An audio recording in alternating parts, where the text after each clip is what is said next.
No inicia ya. No inicia ya. Ve. ¿Lo pusiste en no molestar? ¿Cómo? ¿Pusiste en no molestar? Si no te llaman, ¿qué agradecer? No, bien.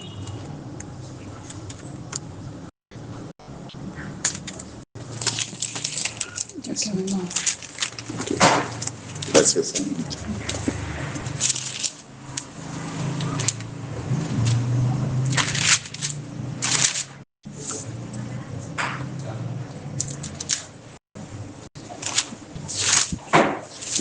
Perdón.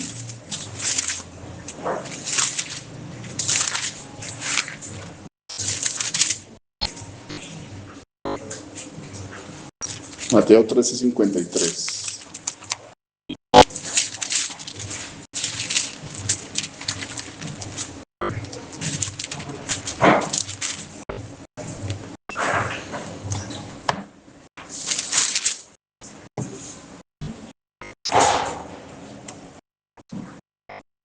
Amén. Amén. ¿Qué dice el título? Jesús de Nazaret. Amén. Una situación rara la del Señor Jesús, ¿no? Rechazado por sus conciudadanos, donde creció, ¿cierto?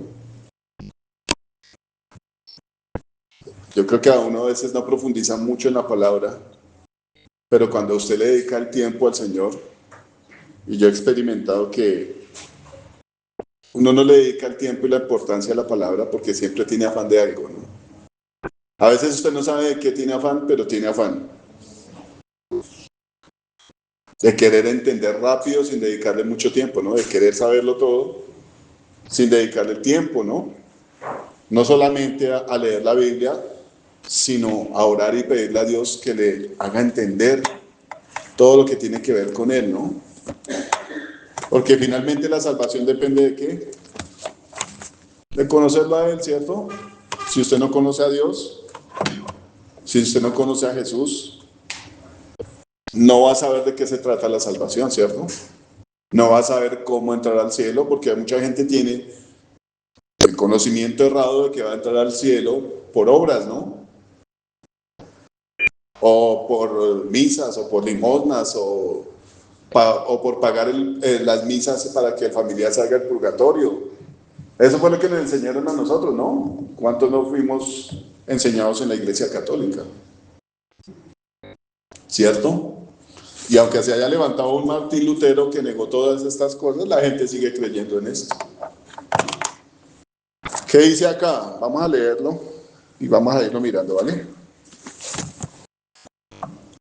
Dice en el versículo 53, aconteció que cuando terminó Jesús estas parábolas, se fue de allí y venido a su tierra les enseñaba en la sinagoga de ellos, de tal manera que se maravillaban y decían, ¿de dónde tiene esta sabiduría y estos milagros? ¿No es este el hijo del carpintero? ¿No se llama su madre María y sus hermanos Jacobo, José, Simón y Judas? ¿No están todas sus hermanas con nosotros? ¿De dónde pues tiene todas estas cosas? Y se escandalizaban de él, pero Jesús les dijo, no hay profeta sin honra, sino en su propia tierra y en su casa. Y no hizo allí muchos milagros a causa de la incredulidad de ellos. Este pasaje está en los otros dos evangelios sinópticos, ¿no? En Marcos y Lucas. Me gusta el de Lucas porque lo explica un poco más ampliamente, ¿amén? Pero de solo leer este pasaje uno puede ver una cantidad de cosas que están mal en las personas. La Iglesia Católica, muchos siguen creyendo que la Virgen solamente tuvo a Jesús y no tuvo más hijos, ¿no? Y aquí la palabra nos habla de que tuvo una cantidad de hijos. Nombra a unos hombres y las mujeres no las nombran por nombre, pero dice que tuvo varias hermanas, ¿cierto? En otra parte la palabra explica al Señor Jesucristo que los hermanos y la mamá de él son los que hacen la voluntad de Dios. No se rige solamente a la sangre, ¿cierto? sino que da como respaldo lo que dice la palabra cuando dice que todos aquellos que lo reciben son hechos hijos de Dios. Y si somos hechos hijos de Dios, pues nuestro hermano mayor va a ser ¿quién? Jesús, ¿cierto? Yo meditaba un poco sobre este pasaje y vienen a la mente muchas cosas, ¿no? Una de las cosas que yo meditaba era lo que hablamos esta mañana aquí. Si el Señor Jesucristo se le presentara a usted de frente, ¿qué reacción causaría Él en usted? ¿Cuál sería su reacción? ¿Qué diría usted? Bueno, la Biblia me dice a mí que el Señor Jesús se presentó delante de Juan en el Apocalipsis, ¿cierto? ¿Y cuál fue la reacción de Juan? Cayó muerto, ¿cierto?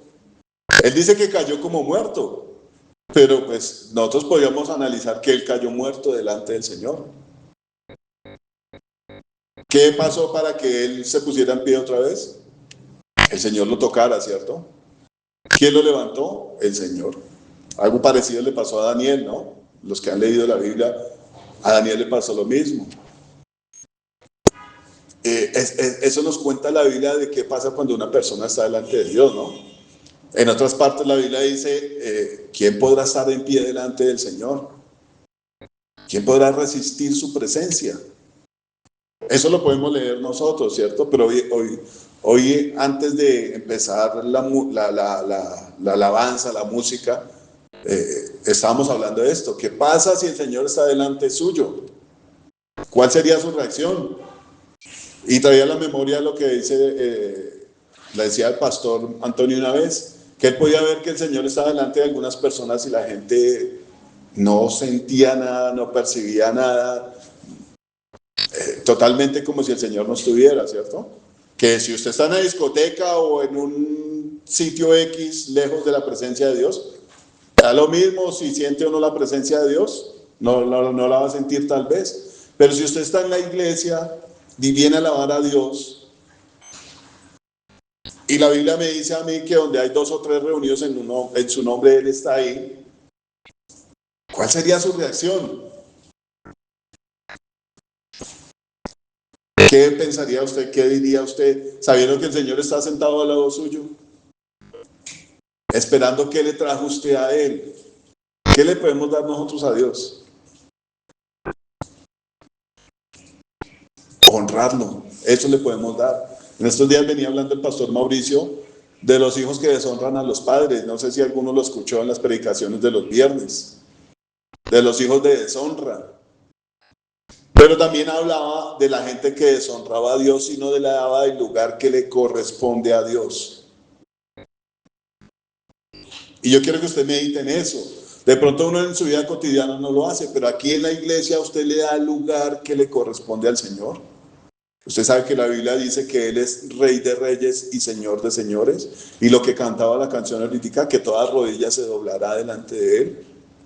Y toda lengua confesará que Él es el Hijo de Dios. Medite un poquito en esto, porque este pasaje nos habla de esto, ¿cierto? De gente que tuvo una reacción, obviamente. Si usted lee la palabra, se da cuenta que Jesús despertaba muchas reacciones en las personas, ¿cierto? Él causaba sensaciones positivas y negativas, ¿cierto? No podemos ahorita hacer un porcentaje de cuántas personas sintieron una cosa positiva por él y cuántas una negativa. La gran mayoría lo aborrecía. Y este pasaje nos muestra gente que lo miró con desprecio. Aunque creció con ellos en su ciudad, la gente lo miró con desprecio, ¿cierto? Tuvo un calificativo negativo para Jesús.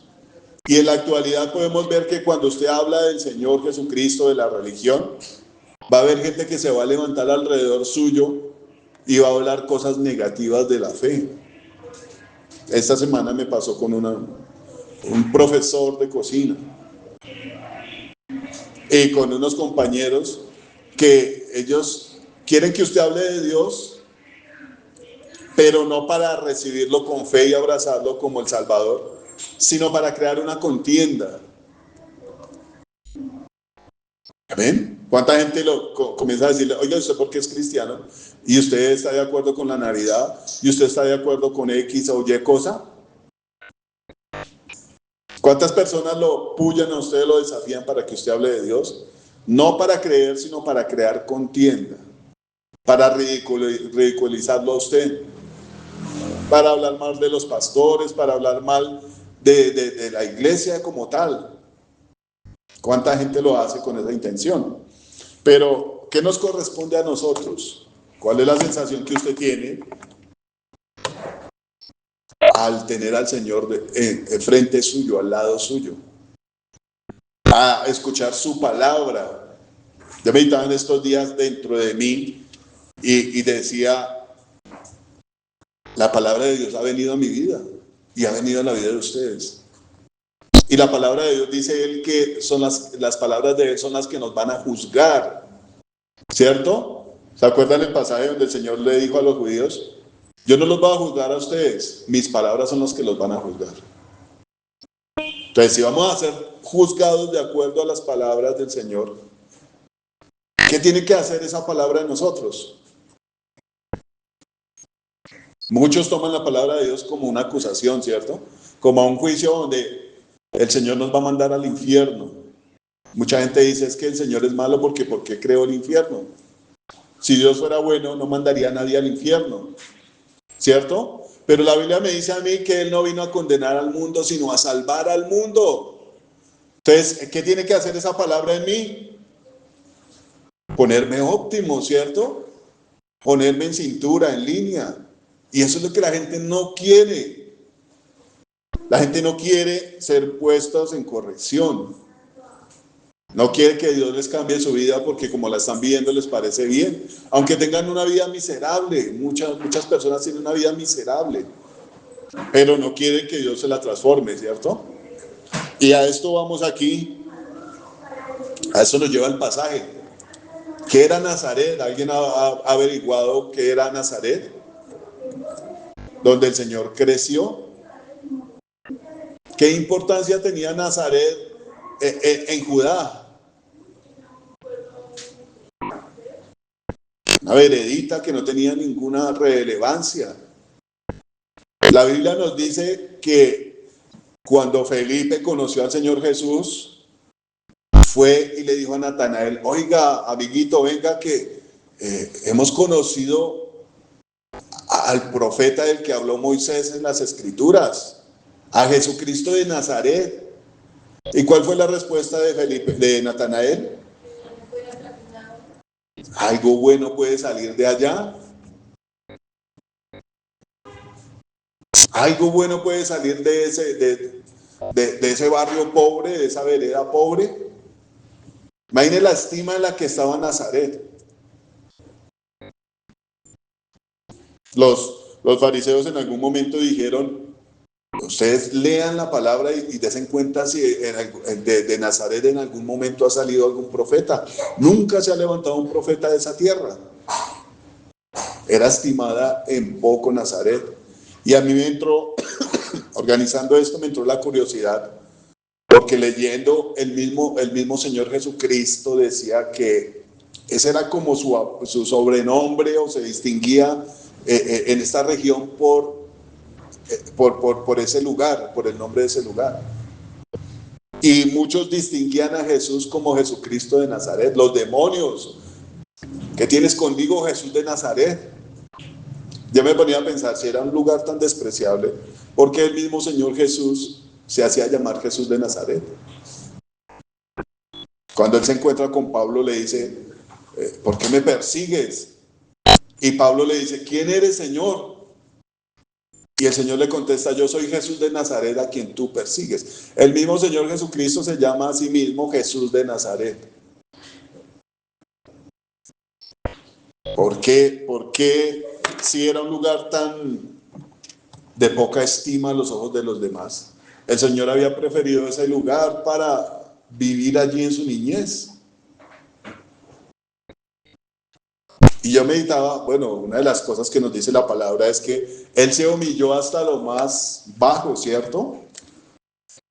Puede que haya sido que vivió en ese lugar despreciado por todos, como un motivo de humillación, ¿cierto? Como un respaldo a la humillación a la que él venía. Muchos le reprocharon que él vivía en ese lugar o venía de ese lugar como algo despreciable. Y si en algo fue experto el Señor, ¿en qué fue? En sufrimiento, ¿cierto? Isaías 53 dice que él fue experimentado en quebranto. Ahora, viendo este pasaje, ¿no duele en el corazón que los suyos lo desprecien? Sus hermanos mismos no creían en él, dice la Biblia. Decían, vaya, no es que ellos sabían que los judíos lo querían matar y le decían, ¿por qué se esconde? Vaya allá y muéstrese para que sus discípulos vean lo que usted es capaz de hacer. La Biblia dice que ni siquiera sus hermanos creían en él. Hombre, ¿qué clase de hermano es ese, cierto? Si yo sé que mi hermano lo van a matar y le estoy diciendo, vaya, ¿qué hace aquí? Queriéndole decir cobarde, ¿cierto? Queriendo que vaya a la muerte. ¿Qué clase de hermano es ese? Mucho amor ahí entre esos hermanos, ¿cierto? Y después, creo que fueron 2 de ellos que creyeron en él. Grande la misericordia del Señor, ¿cierto? Entonces, viniendo al tema de Nazaret,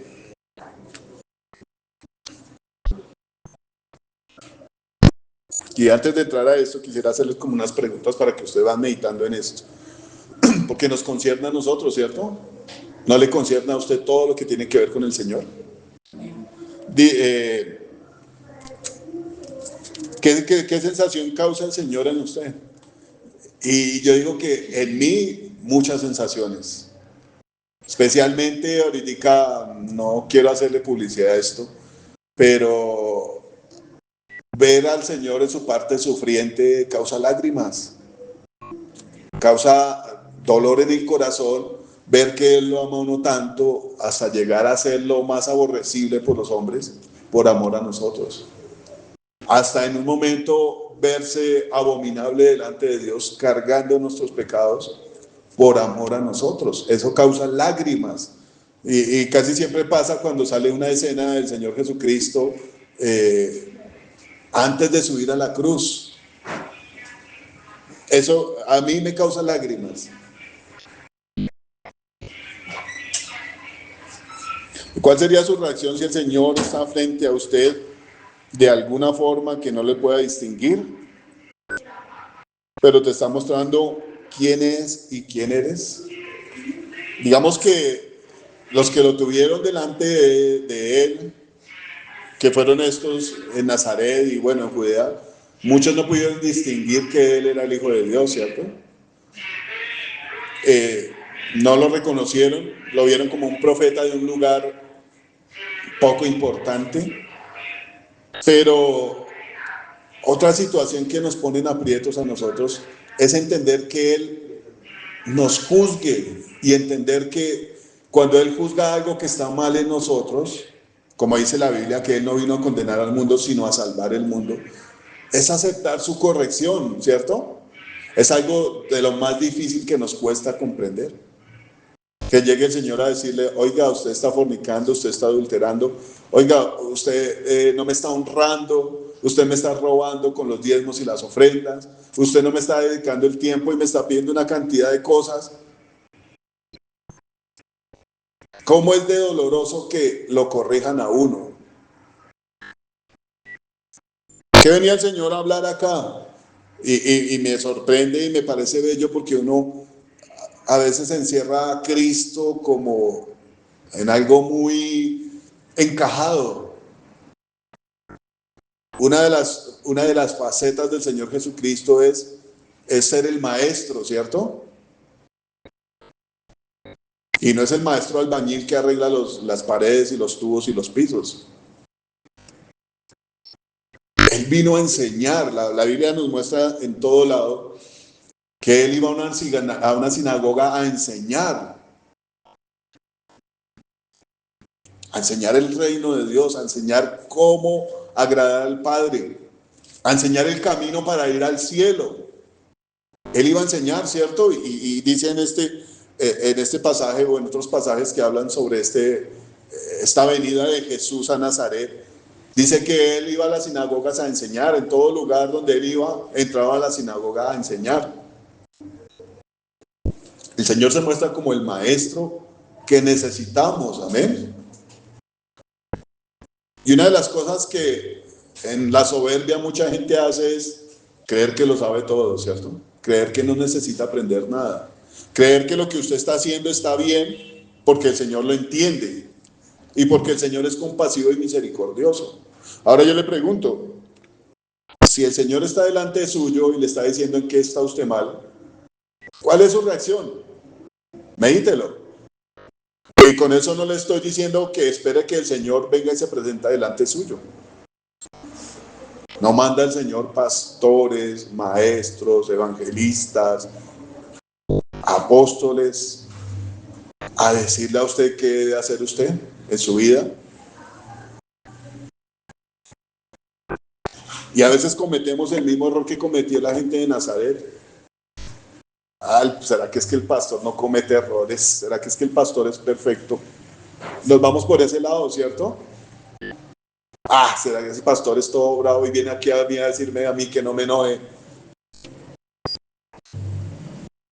Nos ponemos a la medida de las personas. ¿Qué hizo aquí esta gente? Carpintero. Yo no sé en qué concepto tenían a los carpinteros en ese tiempo. Pero ¿cómo miraron a Jesús? Como iguales o inferiores, como igual o inferior a ellos, ¿cierto? Carpintero. ¿No es ese el carpintero, el hijo de José? ¿No es el hermano de estos? ¿No es igual a nosotros? ¿De dónde es que va a venir a enseñarnos o a hablarnos? ¿Cuál es la percepción suya cuando Dios lo corrige? Buscar los errores del evangelio. Buscar las fallas de las personas que se dicen ser evangélicos para decir, no, yo nada que ver con Dios porque los pastores andan en unas camionetazas. Me pasó esta semana hablando con el chico que les digo. Y me pareció impresionante que la gente se niega a Dios porque muchos pastores cometen errores. Entonces, ¿qué pasa? La gente dice, yo soy superior a ese pastor, o ese pastor o ese hombre de Dios que se equivocó es inferior a mí, por eso le digo a Dios que no. No creo en el evangelio por esa persona. Y aquí ciertamente estaban delante de Jesús. La Biblia dice que él no pecó, ni hubo engaño en él. El Señor Jesús le decía a los fariseos, ustedes júzguenme a mí, reargúyanme de pecado, a ver si encuentran algo. Lo tuvieron que llevar a Poncio Pilatos porque ellos no encontraron algo para poder acusarlo. Tuvieron que contratar falsos testigos para poder acusarlo. Y nosotros somos seres humanos, ¿cierto? Cometemos errores. Pero el chico me decía a mí, le voy a hacer una pregunta. Y yo le dije, mándela pues. Le dice, ¿qué pastor ha visto usted de Manantial o de Bethesda o me nombró otra iglesia por ahí que ande en un transporte público? Y yo, ¿qué le voy a decir? No, pues ninguno. Yo no he visto un pastor de ellos que ande en transporte público. Pero me quedé pensando y no quería discutir con él porque el evangelio no es para discutir, ¿cierto? Sencillamente la gente que quiere creer, cree en lo que hizo Jesucristo. Yo me ponía a pensar, bueno, entonces, ¿qué tiene que pasar para que usted crea en Jesús? ¿Que el tipo ande harapiento en la calle? ¿Que ande Transmilenio como anda todo el mundo para que usted crea en Jesús? O sea, Jesús tiene que actuar de X manera para que usted crea en Él. ¿Lo limitamos a Él? No me parece que Jesús venga a imponer cosas acá. Porque si yo ando en el transporte público, pues él tendría que andar en transporte público. ¿No dice la Biblia que él se humilló hasta lo sumo? Y entonces en mi ira o en mi forma de aprobar las cosas, ellos tienen que actuar de una manera. Al apóstol Pablo lo acusaron de no trabajar y él defendió su ministerio, ¿cierto? Al Señor Jesús lo acusaron de comilón y bebedor de vino.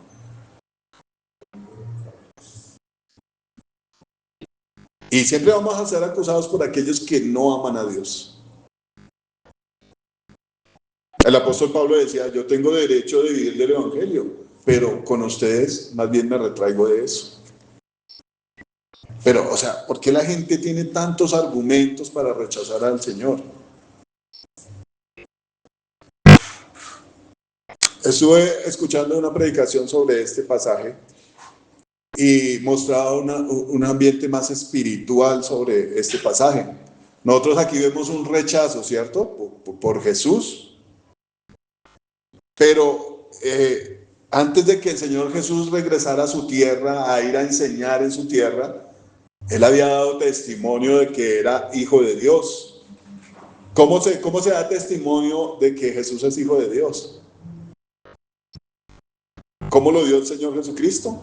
Haciendo milagros por aquí, milagros por allá, sanando enfermos, resucitando muertos, ¿cierto?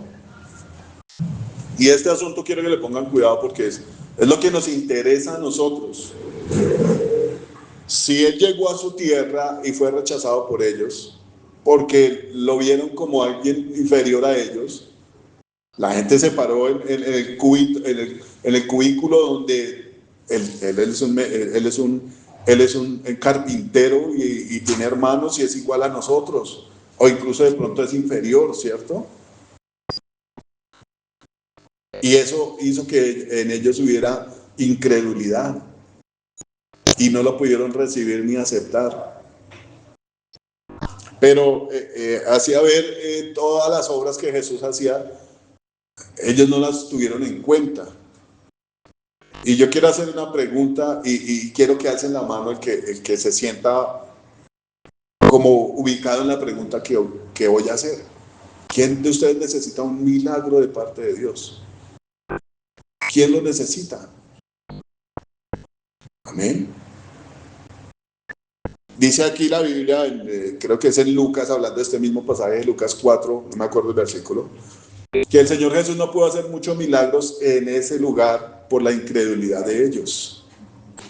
Entonces, ellos no miraron todo lo que Jesús había hecho en otros lugares, no lo apreciaron, no consideraron que lo necesitaba.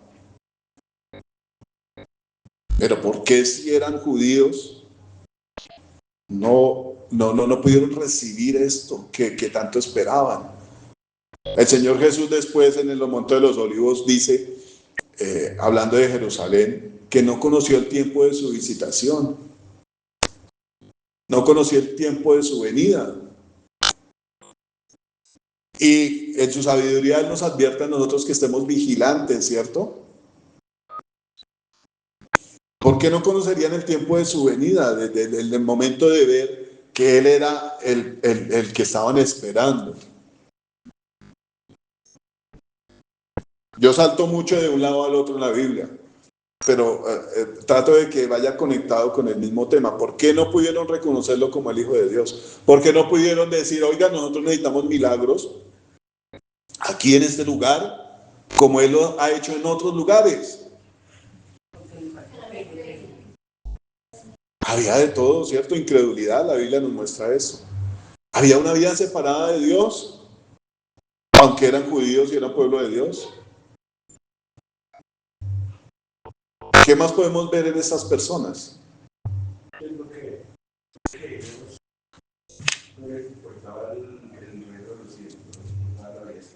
La vida terrenal solamente, ¿cierto? Exacto. No les interesaba ser corregidos como tal, ¿cierto? Porque aunque se creían pueblo de Dios, de hecho eran la nación escogida por Dios para llevar buenas noticias y para que fuera un bombillo que alumbrara a todas las naciones, no querían ser corregidos. Entonces, por eso vuelvo a la pregunta. ¿Cuál es nuestra sensación cuando Dios nos corrige, nos manda a decir algo? A mí me ha pasado que el pastor me ha corregido y claro, la carne como que se pone roja y le da rabia y no quiere aceptarlo. Pero viene algo dentro de mí donde sale el Pedro que dice, pero ¿para dónde más cojo si solamente en el Señor hay salvación? Además yo reconozco que eso está mal en mí. ¿Cómo le va a decir a Dios? No, usted es un carpintero y no necesito nada de usted. ¿Cuál es nuestra reacción? Porque se ve muy claramente en la Biblia que qué es lo que quiere hacer Dios en nosotros. Transformarnos, ¿cierto? Corregirnos, pulirnos. La Biblia dice que tenemos que tener una estatura y una medida del varón perfecto. ¿Y cómo se hace eso? Recortando, ¿cierto? Quitando y poniendo. Alguna vez el pastor Pablito hablaba de una reingeniería que Dios quiere hacer en nosotros. Más claramente lo muestra en la palabra del Señor Jesús cuando habla con Timoteo y le dice: lo que es de la carne, nacido de la carne, es carne. Lo que es nacido del espíritu, es espíritu. Y el apóstol Pablo dice en Romanos: la carne tiene que morir a través del espíritu, ¿cierto? Romanos 8. Pero si no reconocemos, si no aceptamos, si no nos esforzamos, si no dejamos morir lo que tiene que morir para que después resucite en incorrupción, dice la Biblia, sino que nos rebelamos contra Dios cada vez que nos quiere corregir, ¿qué vendríamos a hacer? El pastor habló y la Biblia lo dice: hijos contumaces, hijos que deshonran. ¿Qué es el hijo contumaz?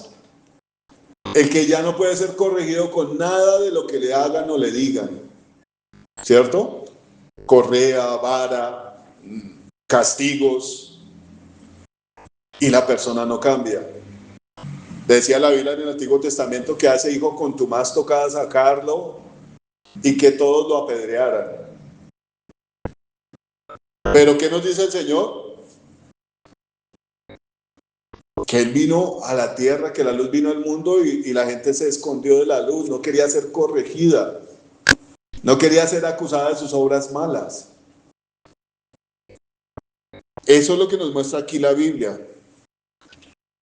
Entonces, ¿cuál es mi situación o cuál es mi respuesta cuando Dios viene a corregirme? Y el Señor dice: no, oiga, no se fatiguen, muchachos, cuando venga el momento de la corrección, porque en su momento esa corrección va a dar un fruto. Nosotros tenemos que mirar en nosotros mismos, no solamente las partes malas a corregir porque es necesario que pase, ¿no? Sino también las partes donde Dios nos ha corregido y nos ha transformado. ¿Eso no da un fruto para Dios agradable? ¿No se siente usted feliz cuando le da alegría hacer algo para Dios? Que Dios se agrada, ¿qué es lo que tenemos que buscar? Que Dios diga: este es mi hijo amado.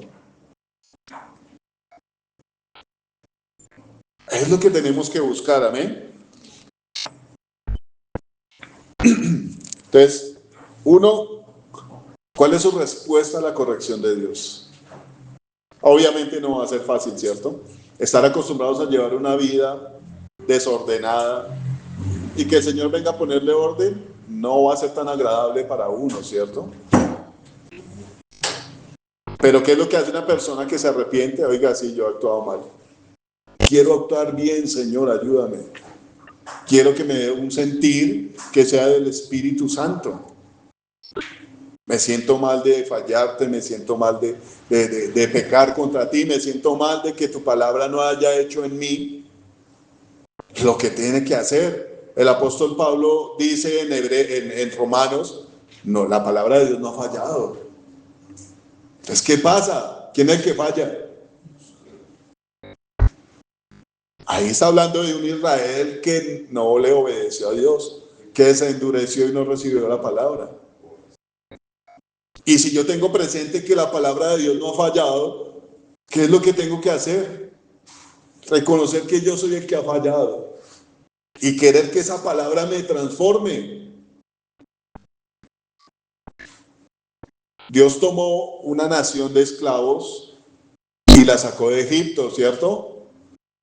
¿Qué hizo inmediatamente cuando ellos llegaron al monte Sinaí? Dar mandamientos, ¿cierto? Y Dios le decía a Moisés, aquí están mis normas y mis mandamientos. Y eso es para que ellos vivan en ellos y sean mi pueblo y yo sea su Dios. Pareciera que las cosas de Dios como que giran en el mismo punto, ¿cierto? Eso pasó en el Antiguo Testamento, pero en el Nuevo Testamento pasa lo mismo. Jesús dice, si ustedes guardan mis mandamientos, van a ser mis discípulos. Y ya dice, yo no voy a ser ya su amo, ni ustedes van a ser mis amigos. En alguna parte de la Biblia dice que amigo es mejor que un hermano, ¿no? Eso quiere Dios de nosotros, que seamos íntimos y lo conozcamos. Amén. ¿Qué sentiría usted cuando el Señor le muestre quién es usted realmente? El pastor Antonio hablaba una vez de que le preguntó al Señor, o bueno, el Señor más bien le hizo quedar en claro que el pastor no lo amaba, y el pastor dice que él se conmocionó y ¿cómo así que no lo amo si estoy en 2 y 3 cultos, si te canto, si oro? Dice, no me amas porque sigues pecando en algo. ¿Y cuál sería su reacción a que Dios le mostrara cómo es usted realmente? Al llevar al punto de que nosotros tropezamos mucho con algunas cosas, es evidentemente un balance de que no amamos al Señor, no lo amamos lo suficiente como para decir o como para cumplir lo que Él dice. Ámeme con toda su mente, con todas sus fuerzas, con toda su alma.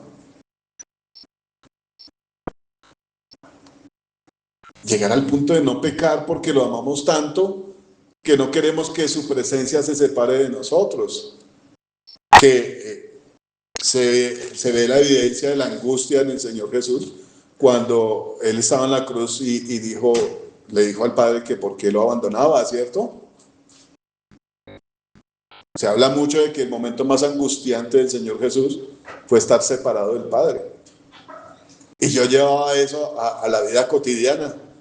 ¿Cómo nos acostumbramos a vivir sin la presencia de Dios? Cómo Adán y Eva cuando pecaron se escondieron y comenzaron a vivir una dinámica sin Dios y se acostumbraron a esto, ¿cierto? Pero cómo la sociedad hoy en día no solamente no vive sin Dios, sino que le fastidia que le hablen de Dios. Le fastidia que le digan, oiga, no haga eso porque si usted se muere en sus pecados, se va a ir para el infierno. Oiga, ¿a usted le parece que lo que está haciendo lo está haciendo bien? Pero el Señor dice que no es así. ¿Cuál es su actitud? Se dice en el mundo que una de las profesiones más peligrosas en el mundo es ser un pastor.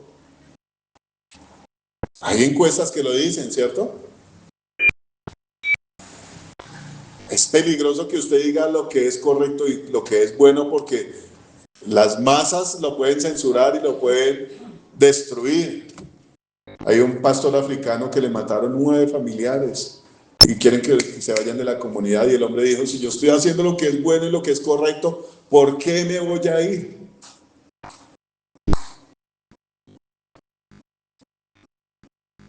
Amén. El Señor Jesucristo antes de que, bueno, cuando lo llevaron lo llevaron preso, hubo un hombre que lo golpeó, ¿cierto? Y el Señor le dijo, bueno, si yo he hablado mal, dígame en qué está lo mal que hablé.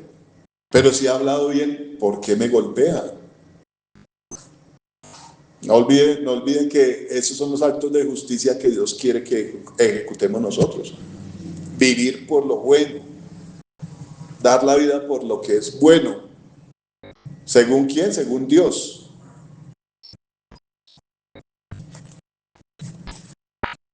Entonces tenemos un conflicto de que ellos conocían quién era Jesús, ¿cierto? Desde pequeño, porque él habitó allá en Nazaret.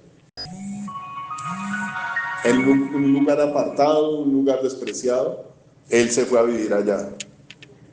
Después de haber ido a Egipto, después de haber nacido en Belén, la decisión de Dios fue que el Señor viviera allá y adoptara ese nombre de Nazaret, Jesús de Nazaret. en el cual y uno a veces como que le corta esa parte, ¿cierto? Cuando usted predica en el nombre de ¿quién? De Jesús, pero la ha incluido en Nazaret. Jesús de Nazaret. Y uno acostumbra como solo a decir Jesús, ¿cierto? Yo pensaba por qué el Señor querría que lo vieran como Jesús de un lugar que es menospreciado. Pero resulta que tiene su sentido bien profundo. Y es lo que yo les decía ahorita, de que uno lee pero no profundiza y no entiende. O tiene afán de hacer otras cosas, entonces le va a dedicar 10 minutos a leer la Biblia. ¿Cuánto entendió de esos 10 minutos? ¿Cuánto interés hay en usted de querer conocer al Señor profundamente? Amén. Porque el que es bueno en las matemáticas quiere entender todas las operaciones, porque el que es bueno en las finanzas quiere saber cómo hacerlo perfectamente, porque el que es bueno en el deporte quiere entrenar más tiempo para ser el mejor. Pero yo anoche leyendo me ponía a pensar, ¿cuánto quiero yo conocer a Jesús? Dedicándole el tiempo de calidad, queriendo examinar su palabra para conocer y entender qué quiere decir con alguna palabra que no conozco. ¿Cuánto quiere uno eso? Tenemos el tiempo para hacerlo, estamos en un lugar donde usted puede hacerlo libremente. ¿Cuánto quiere hacerlo? Amén. Entonces, él viene de Nazaret, ¿cierto? Ciudad de Galilea, donde Cristo habitó en su niñez. Nazaret era una pequeña aldea de Galilea oscura y significante, tenida en poca consideración. Ya vimos lo que pensaban los fariseos y lo que pensaba Natanael de Nazaret, ¿cierto? No podía salir nada bueno. Pero el diccionario dice que Nazaret tiene varios significados. Dice aquí que se pronunciaba en hebreo de diferente manera, ¿no? Entendiendo que en esos tiempos se decía una palabra y a través del tiempo o a través de la llegada de extranjeros comenzaba a tornarse diferente, ¿cierto? De pronto si nosotros aquí hablamos español y escuchamos a un gringo hablar español, lo va a pronunciar ciertas palabras diferentes, ¿cierto? Y a través del tiempo esas palabras iban tornándose diferentes por las traducciones, por los lenguajes diferentes, ¿no? Entonces dice aquí que Nazara y Nazaret significan un retoño. En su forma griega del hebreo se escribe netzer. Y quiere decir, su significado quiere decir reverdeciente. Quiere decir que es un vástago que reverdece. Quiero que se meta esto en la cabeza del significado de Jesús de Nazaret. Es un vástago que reverdece. ¿Qué es un vástago? Una ramita que comienza a salir nueva de un árbol, de un tronco, ¿cierto? Entonces me entró a mí la inquietud donde el Señor decía, hablando relacionado a esto, de que para que se cumpliese lo que decían los profetas en las Escrituras. Dice aquí en Mateo 2:23, alguien que lo busque ahí rápidamente.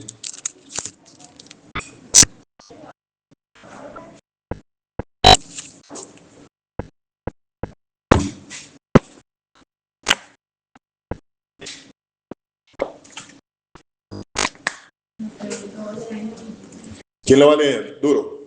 Dice, y vino y habitó en la ciudad que se llama Nazaret, para que se cumpliese lo que fue dicho por los profetas, que había de ser llamado Nazareno. Amén. Los profetas decían que así se tenía que llamar el Señor Jesús. Entonces va entendiendo un poco más de por qué se llamaba Jesús de Nazaret. Alguna gente lo confunde con el nazareato, que era un voto que Dios demanda en la ley de Moisés, ¿no? Era que si usted va a hacer un voto de nazareato, tenía que apartarse y cumplir con ciertas leyes. Entonces, en este estudio decían que Jesús no era considerado como un nazareo. Más bien, la gente comenzó a llamarlo Jesús de Nazaret por la región donde él vivió. Pero yo me ponía a pensar, el mismo Señor Jesús se llama a sí mismo Jesús de Nazaret. Los demonios lo veían y le decían, ¿qué tienes con nosotros, Jesús, Jesús Nazareno? Has venido a atormentarnos antes de tiempo. Pero leyendo ese significado le damos más sentido a qué se veía que Jesús se llamaba Jesús de Nazaret. Y dice aquí que el significado de Nazaret era el renuevo, el retoño. Amén. Y eso me relaciona a una cita que está en Isaías 11:1.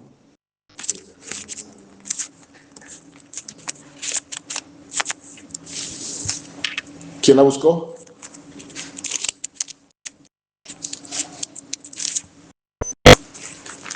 Dice, saldrá una vara del trono de Isaí y un vástago retoñará de sus raíces. Este es el significado adecuado a que Jesús sea llamado Jesús de Nazaret. Amén. Aunque si viene de una región menospreciada, también se aplica mucho a que el Señor iba a ser un varón experimentado en quebranto. Yo creo que muchos de aquí se les ha quebrantado su corazón al ver que sus familiares y la gente que lo conoció lo desaprueba por hacer lo bueno. Pero cuando usted era un borracho y un cualquiera, entonces ahí sí era amigo de todo el mundo, ¿cierto? Eso quebranta el corazón. Bueno, porque si estamos haciendo lo que a Dios le agrada, la gente nos desprecia. Porque la gente prefiere rechazar lo de Dios, porque ya no nos comportamos igual a ellos. El apóstol Pedro lo dice, ¿no? A la gente le parece locura que usted ya no corra con ellos a sus desenfrenos. Le parece que usted es loco y tonto y bobo porque ya no hace lo que hacía antes, sino que está buscando agradar a Dios. Así trataron al Señor, ¿no? Oiga, este es un endemoniado. Yo, tenaz esa vaina, ¿no? Y el Señor decía, ustedes me están diciendo a mí, me están deshonrando, porque yo honro a mi Padre y ustedes me deshonran a mí. En eso está el mundo, amén. Entonces yo me ponía a pensar la importancia de verdad de recibir la corrección de parte de Dios.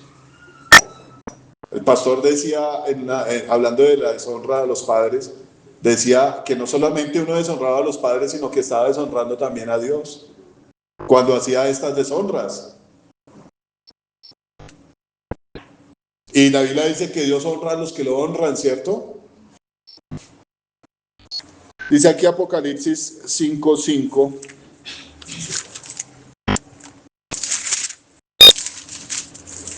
Dice, y uno de los ancianos me dijo, no llores. He aquí que el león de la tribu de Judá, la raíz de David, ha vencido para abrir el libro y desatar sus 7 sellos. Ya le da más sentido al nombre del Señor. Ya le da más sentido a Jesús de Nazaret. Después de este pasaje que leímos inicialmente, la Biblia dice que Jesús manda a sus discípulos de 2 en 2 a ir a sanar enfermos, resucitar muertos, les da la autoridad, ¿cierto? Y me pareció dolorosísimo que Nazaret no pudiera haber recibido a Jesús de esta manera, ni haber recibido los milagros, ni haber recibido la salvación. Pero después Jesús hubiera mandado a la gente a otros lugares a recibir eso que él daba a la gente. Me impresiona leer la Biblia cuando el Señor dice que lo seguía la gente de Decápolis y de todas esas, de Siria, de Damasco, de todas esas regiones alrededor de Israel y de Judá, que no eran judíos, y ellos sí recibían milagros. Obviamente que nosotros estamos beneficiados en que no éramos judíos y recibimos la salvación de Dios. Pero hay una cosa que me inquietó a mí, que decía, se hablaba sobre este pasaje. Es no anhelar esas cosas que el Señor hacía en otras partes. Por eso pregunté que si alguno necesitaba un milagro de parte de Dios. Y casi todos alzamos la mano, ¿cierto? Pero lo anhelamos.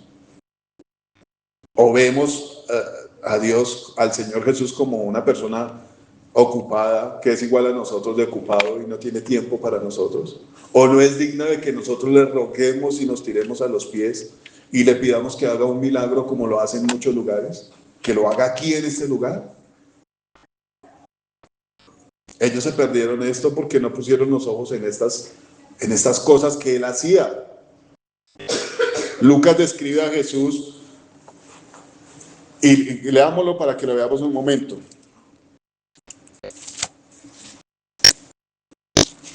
Lucas 4.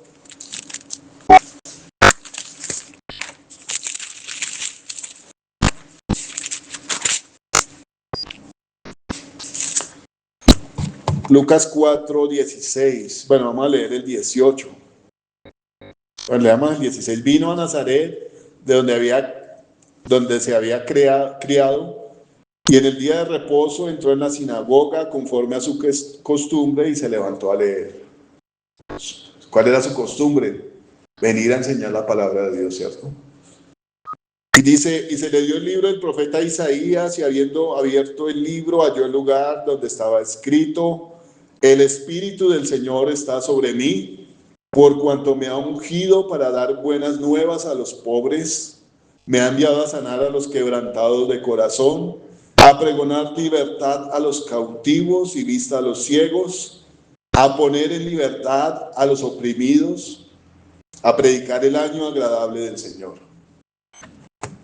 ¿Qué más necesitaría usted para entrar al cielo?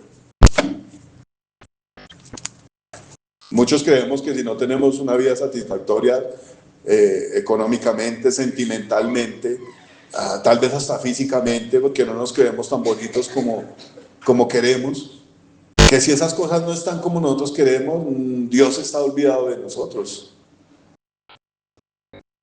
Y irónicamente, decía el pastor Antonio que a veces Dios actúa de maneras irónicas, ¿no? ¿Se acuerda cuando decían que Absalón era el que tenía el pelo más bonito y era el más guapo? Y este hombre, huyendo, quedó colgado del pelo. Dios actúa de maneras irónicas a veces, ¿no? Y nosotros creeremos en la tierra que Dios nos tenga como unos príncipes, que no nos falte nada, ¿cierto? Pero irónicamente el Señor va a los que están enfermos, va a los que son pobres, va a los que sufren injusticias, y ellos son los que lo reciben. Actúa especialmente en esa área de población. El Señor dice: los que están sanos no tienen necesidad de médicos, sino los enfermos. A los que se consideran pecadores, Él va a ellos. A los que se consideran que están bien, no lo pudieron recibir, ¿cierto? Entonces él dice: oiga, yo soy el que Dios envió. ¿Qué esperaban los judíos? Esperaban todas estas cosas. Ahora yo le pregunto, relacionado totalmente con esto, ellos esperaban el Salvador de Israel, ¿cierto? Irónicamente o locamente esperaban un líder militar que los pusiera como la cúspide de las civilizaciones nuevamente, ¿cierto? Porque en algún momento lo fueron. ¿Y en qué momento lo fueron?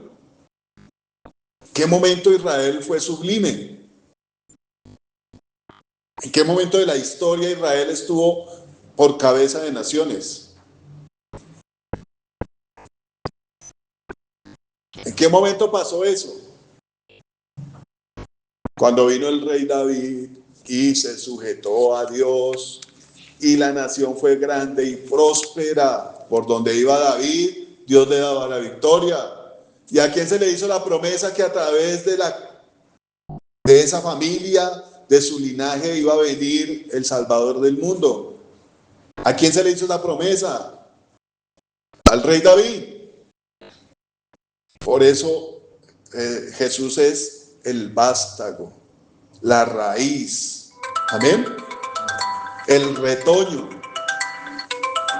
Y muchas veces creemos que las cosas de Dios están perdidas y no hay salvación, ¿cierto? Especialmente cuando Jesús vino a la tierra. La gente dijo: no, esto ya paila, Dios se olvidó de nosotros. Se nos olvidó que Él iba a enviar un Salvador, por eso no lo pudieron esperar. Y esto me habla de fe, ¿cierto? La fe de ellos estaba perdida. No pudieron verlo. Me sorprendía este predicador cuando decía, mírenme, yo soy. ¿No se identificaba el Señor Jesucristo así? Yo soy. Yo soy el pan de vida. Yo soy la luz del mundo. Y cuando Jesús se presentó aquí en Nazaret, estaba diciendo, mírenme, yo soy Dios. Estaba diciendo Jesús, yo soy Dios. La gente no lo pudo recibir. Por eso vuelvo a preguntar, si usted tiene a Dios de frente, mirando que Él está predicando cómo usted debe vivir, cómo usted debe actuar, ¿cuál es su reacción? La Biblia habla varias veces y dice, el día es hoy. Estoy delante de usted hoy. El día de salvación es hoy. La Biblia dice, este es el día que hizo el Señor. Nos gozaremos y nos alegraremos. Pero yo le quiero preguntar, ¿usted qué está esperando?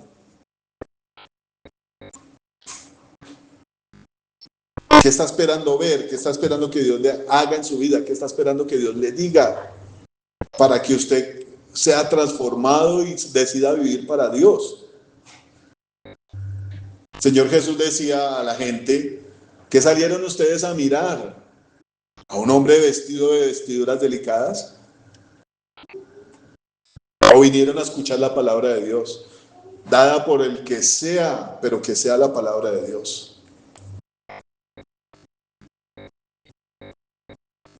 A eso se reduce esto. Ellos tenían a Dios delante de ellos y no lo pudieron recibir. ¿Quién es Jesús? El Hijo de Dios, ¿cierto? Había un debate en el libro que estoy leyendo del caso de Cristo, donde muchos decían, Jesús nunca dijo que Él era el Hijo de Dios. Nunca salió de su boca. Ahí quería usted impresionado de mirar cuántas personas estudiadas, educadas, son enemigos de Dios, son ateos y escriben libros y tienen sociedades de ateísmo y tienen discípulos.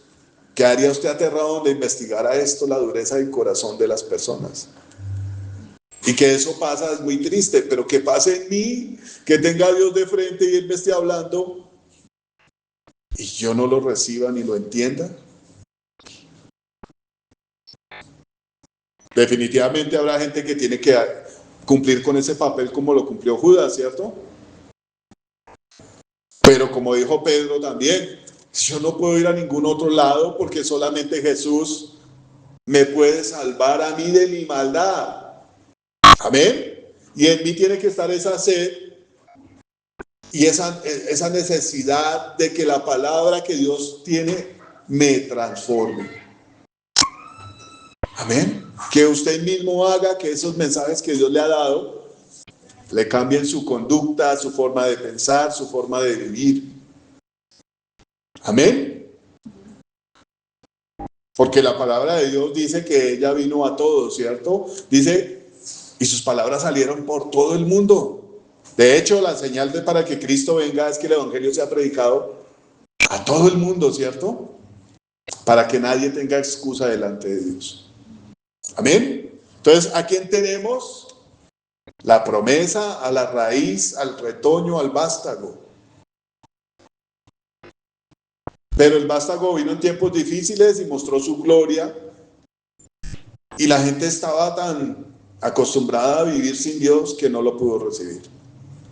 Eso me habla de que el Señor dice que tenemos que estar vigilantes esperándolo a Él, ¿cierto? Porque dice la Biblia que por haberse aumentado la maldad, el amor de muchos se enfriará.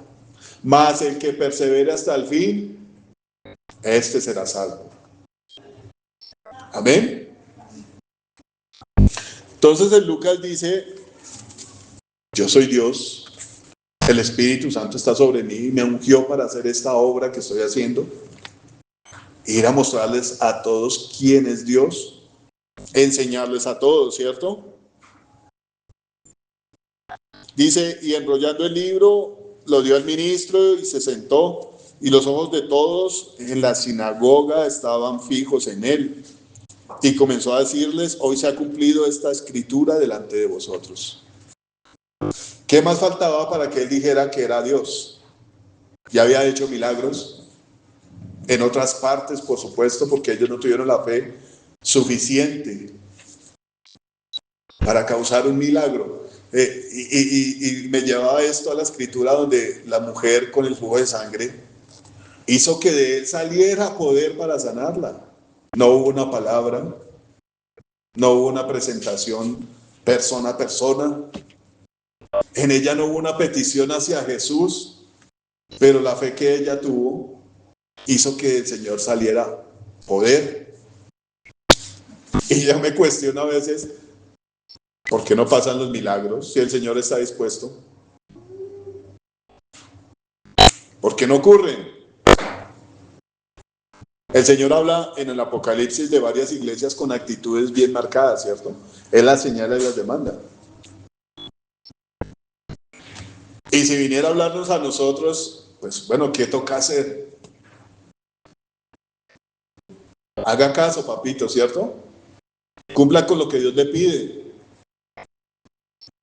Yo sé que la carne pone una pelea impresionante. Domingo, madrugar el domingo, pero es que el domingo es para dormir un rato más porque estoy cansado de trabajar. Y si eso pasa el domingo, eso da una respuesta de qué pasa entre semana. ¿Cuánto se dedica usted a Dios? Y eso da una respuesta de cuánto estoy muriendo yo para que Dios viva en mí. A veces vienen circunstancias en la vida donde Dios lo confronta a uno y uno dice: no, no me parece que ese sea el consejo de Dios, me parece que ese pastor está equivocado. Porque Dios no quiere que yo sea feliz. Tantas cosas que salen del corazón de uno, porque en esencia somos malos, ¿no? Yo le decía a este hombre con el que estaba hablando, le decía: para que usted reconozca que Dios es Dios, tiene que reconocer primero que usted es malo.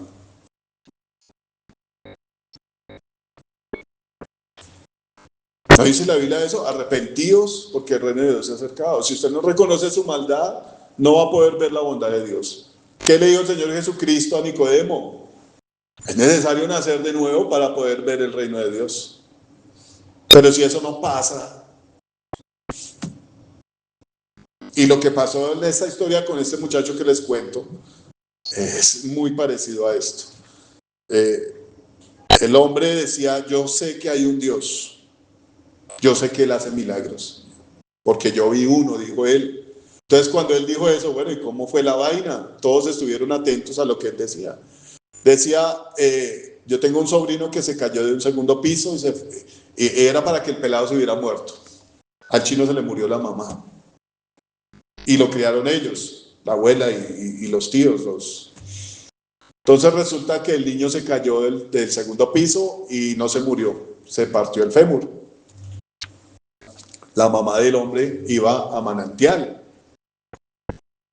Entonces ellos dicen que estaban en Manantial, seguramente el hombre era pequeño, el muchacho con el que estaba hablando, y ellos iban a Manantial. Entonces estaban en Manantial y que el pastor estaba en la tarima orando por la gente. De repente el pastor comenzó a decir: aquí hay una familia que tiene un niño con este problema, una fractura en el fémur. Y el hombre decía: yo quedé aterrado cuando el hombre dijo eso, porque entre una multitud, ¿quién va a saber eso? Pase aquí adelante con el muchacho que vamos a orar por él. No pasó la mamá, la abuela del niño, sino pasó él con el niño. Y él decía que el niño quedó con una pierna más larga que la otra, pues debido a la fractura, ¿no? Entonces él contaba, y yo sé que se le llenaron los ojos de agua, y decía: el niño lo sentamos en la mesa y el pastor me dijo que le cogiera las piernas. Pues cuando él se sentó, obviamente había una diferencia entre una pierna y la otra, ¿no? De longitud. Y él decía: y ese hombre comenzó a orar y yo tenía al niño en las manos y comencé a sentir que una pierna la pierna corta se estaba estirando. Y le quedaron sus piernitas iguales. Y yo me quedé pensando: entonces, ¿por qué no cree, hermano? porque los pastores andan en una camioneta, porque los pastores no andan en transporte público como todo el mundo. ¿Qué argumento hay para tener un milagro de estos en las manos y decir no creo? Hay algo que no se ha reconciliado con Dios para tener un milagro en las manos y decir yo no creo en Dios porque los pastores andan en una camioneta. Yo me ponía a pensar, Señor, ¿qué le digo a este hombre? Si ya experimentó un milagro en sus manos y no quiere conocer al que hizo ese milagro. Y algo le pasó así al pueblo de Nazaret. Y el Señor lo dice más adelante, sin duda me diréis este refrán, médico, cúrate a ti mismo. De tantas cosas que hemos oído que has hecho en Capernaum, ¿por qué no las haces aquí? Y yo le quiero hacer una pregunta a usted. ¿Usted no quiere que Dios haga esos milagros en su vida, lo que hacen otras personas en otros lugares? Yo quiero que Dios los haga en mí porque lo quiero conocer. ¿Pero qué mueve los milagros del Señor? La fe. Amén. Nos hemos acostumbrado a vivir una vida monótona y no queremos más de Dios. No queremos conocerlo. Yo estaba leyendo este pasaje ayer y decía, tanto tiempo que le dedica uno a X estudios, a X cosas, ¿por qué lo que es para vida eterna no se mete uno de cabeza y se come todas estas cosas? El Señor le decía a Juan que se comiera el libro. ¿Alguna mano bondadosa, por favor? ¿Qué falta de interés? ¿O qué falta para que conozcamos más profundamente a Dios? Para darnos cuenta que Él está aquí en este lugar y está delante de nosotros. Amén. ¿Qué le falta a este muchacho para darse cuenta que el Señor hizo un milagro y que Él existe y que es poderoso? Y que lo ama porque seguramente el niño amaba a su sobrino, ¿cierto? El muchacho amaba a su sobrino y Dios le conservó la vida y lo sanó. Y le mostró que Él existe y que es poderoso. ¿Qué falta? Pero el corazón duro solamente lo cambia Dios si usted quiere. Amén. Si usted se dispone. Amén. Amén. Me sorprende descubrir más secretos en la palabra de Dios. Leímos el pasaje, ¿cierto? Jesús lo despreciaron. Pero claro, Él era experimentado en quebranto. Pero Él era el renuevo. Amén. Yo me preguntaba anoche, Señor, ¿por qué te llamaste Jesús de Nazaret? Porque había una promesa que estaba ahí. Hay un pasaje, ya con esto va a terminar, donde Jesús va caminando por un lugar, ¿cierto? Y hay un cieguito que se llama Bartimeo y comienza a preguntar, oiga, ¿quién viene por ahí? Que yo escucho mucho alboroto. Y le dicen, Jesús de Nazaret. ¿Y cuál fue la respuesta de este cieguito? Jesús, hijo de David, ten misericordia de mí. Oiga, el hombre también está en una necesidad ni la berraca, ¿cierto? Nació ciego. ¿No le parece una necesidad terrible? Nosotros a veces no sentimos lo que sienten los que tienen dolor, porque estamos bien, ¿cierto? No nos metemos en el papel. Y el hombre sí entendió quién era Jesús de Nazaret, que era el hijo de David. ¿A qué se refería con el hijo de David?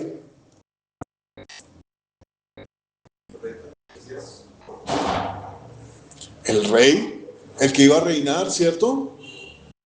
El ciego sí lo vio como era el Señor. Qué ironía, ¿sí o no? Seguimos hablando de las ironías. El ciego vio a Jesús como Él era. La promesa, el renuevo. El rey que iba a venir a reinar de la descendencia de David.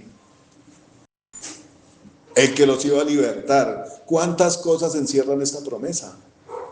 Pero irónicamente el ciego sí lo vio. Después el ciego va y habla con los fariseos y lo interrogan y el Señor dice: yo he venido para juicio, para que los que no ven, vean, y para los que dicen que ven, sean cegados. ¿No pasó esto? Los que se creían que sabían mucho de Dios fueron condenados, pero los que estaban lejos de Dios y no sabían nada, aceptaron a Jesús, se recibieron sanidad y recibieron salvación. Si usted se pone a estudiar qué pasó con la iglesia primitiva, ¿qué hizo la iglesia primitiva? El Señor les dijo: bueno, prediquen aquí en Jerusalén, en Judea. Pero ellos fueron más eficaces fuera de la nación. Hace poco mi suegra estuvo por allá en Turquía y dan un tour por todas las iglesias de las que habla Apocalipsis. Y fueron momentos prósperos, ¿cierto? El apóstol Pablo, ¿a dónde fue? ¿No se fue a los gentiles?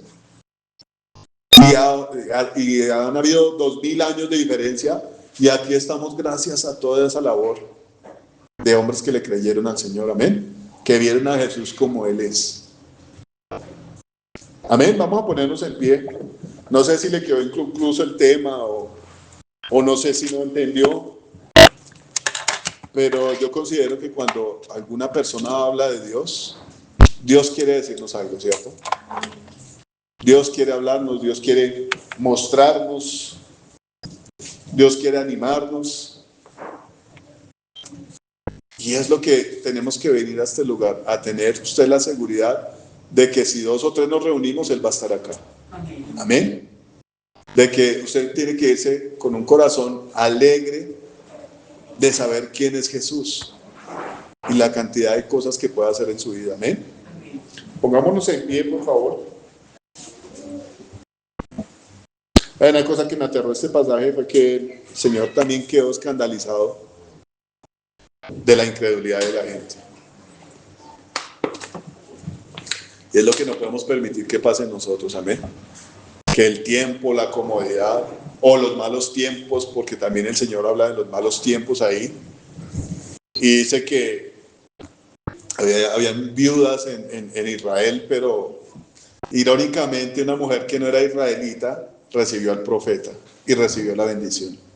Amén. Nosotros que somos iglesia, tenemos que recibir la bendición de Dios, anhelarla, pelearla, los milagros, su presencia, su poder en este lugar. Amén. No podemos quedarnos quietos, conformes, tranquilos, seguir con esa pasividad, cuando Dios tiene un mundo de cosas para darnos, amén, para servirle y para conocerlo sobre todo. Vamos a ponernos en pie y vamos a orar. Qué lástima que el internet no ha permitido transmitir nuevamente. Eso da como indicios de que debemos estar en otro lugar donde sí haya internet. Bueno, amado Dios, te bendecimos, Señor, y te damos gracias por tu bendita palabra, Señor.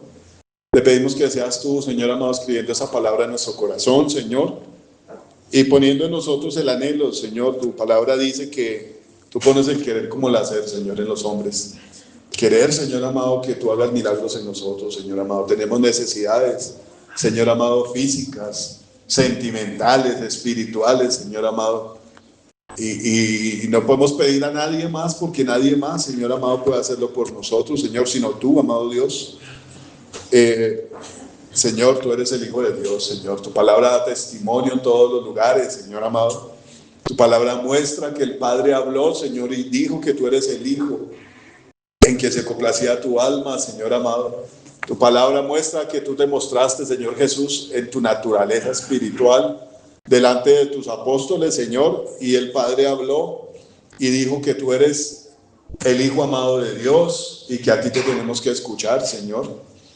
Padre, no queremos ser como esos que te miraron a ti, Señor amado, como un inferior, Señor amado, como un hombre, Señor amado, que no pudieron ver tu poder y tu gloria, Señor amado, y tus milagros, Señor amado. Tú dijiste en la palabra, Señor, que si tú no hubieras hecho milagro entre ellos, Señor amado, que nunca se han hecho, de pronto tendrían excusa, Señor amado, para decir que no entendían. Pero como tú hiciste milagros, Señor amado, ellos recibirían el castigo por no creer en ti, Señor.